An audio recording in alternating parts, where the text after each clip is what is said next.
kryetar i klubit futbollistik Tërnosi.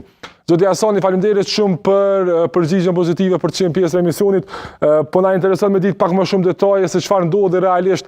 I kemi parë pamjet në zhveshtore ku policia futet bastis futbollistët, mirë po sipas jush ka pasur edhe dhunë të ushtruar nga policia serbe në drejtim të futbollistëve tuaj. Tregona realisht se çfarë ndodhi dhe pse erdhi deri te kjo situatë. Mirëmbrëma gjithëve juve në studio dhe faleminderit për hapësirën që po na jepni sonte në këto kohë të vështira për klubin tonë. Si që patë edhe në video, jemi munduar, kemi mundur të inqizojmë gjithë ato pamje, po besoj se tregojnë mjaft se çka ka ndodhur sot në Bosilegrad. Do më thonë si një kronologji shkurt kështu po them, deri në minutën e 87, kur edhe ka filluar pak të dal nga sistemi gjithë ky organizim që ka ndodhur sot atje, ne gjysmë në minutët e para kemi qenë duke udhëhequr dhe rezultati ndryshe nuk ka mund me qenë derisa referi ka përjashtuar 2 nga lojtarët tanë. Më pas rezultati është kthyer nga vendasit në 2-1, por nuk ka qenë diçka e panjohur për neve dhe jemi pajtuar me rezultatin.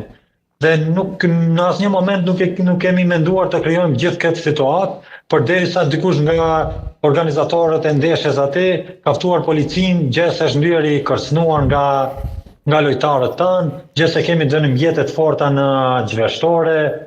Dhe pa lejen e delegatit, po besoj gjithë ata në studio që janë aty kanë një uri për këto, ndoshta dikush më shumë e më pak, por dihet se i vetmi njeri adekuat që fton policinë në terren është delegati, kur edhe e vren se niveli i sigurisë apo niveli i rrezikshmërisë së ndeshjes është shumë i madh.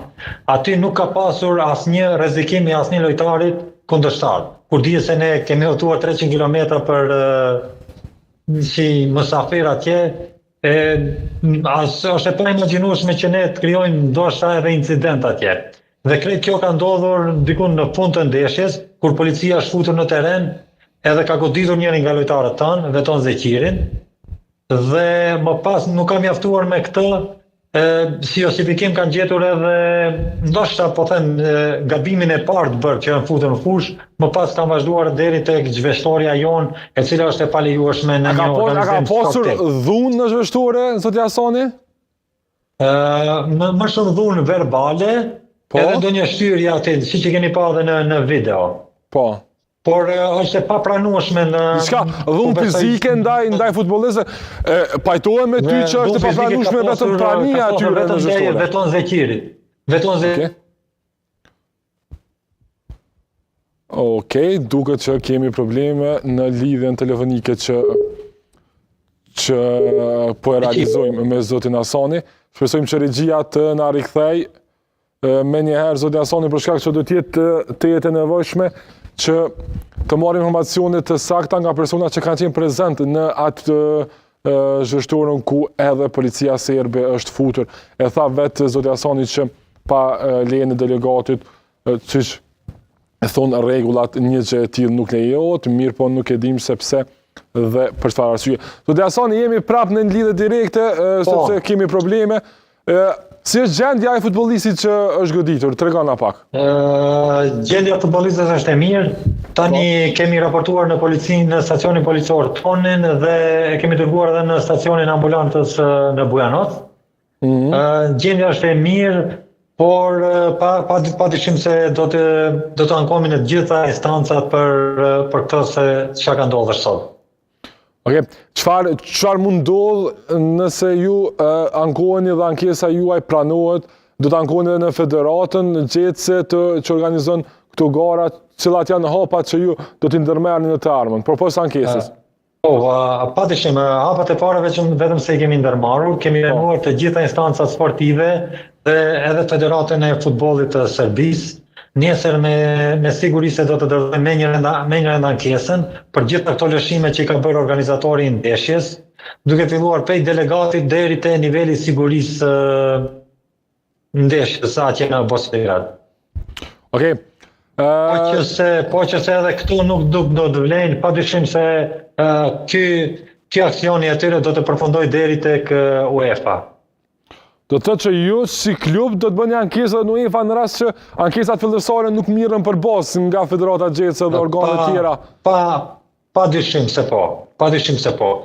Nuk është se presim edhe shumë nga Federata e Serbisë, po padyshim se jemi duke përgatitur edhe ankesën për në UEFA dhe në gjitha instancat sportive. Okej. Unë falenderoj shumë për to detaje që i dhe shpresoj që ky në fakt jetë rasti i fundit i asaj se çfarë është parë në këto publikime që ju e keni bërë dhe atë se çfarë keni përjetuar gjatë përfundimit të kësaj ndeshje. Padyshim një gjë e tillë duhet të dënohet dhe shpresojmë që nga studio që dënimet të jenë ashtu siç duhet dhe gjithçka të rikthehet në të mirën tuaj, pasi që me i po këto pamje është me të vërtet e dhimbshme, sidomos kjo kur ndodh ndaj ekipit shqiptar.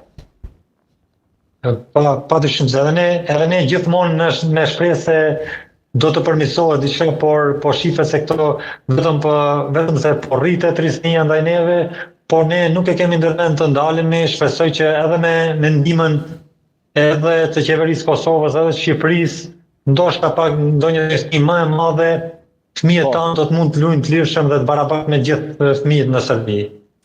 E jo të shohim me këto skena. Faleminderit shumë, zoti Hasani, shpresojmë që kjo të jetë e fundit.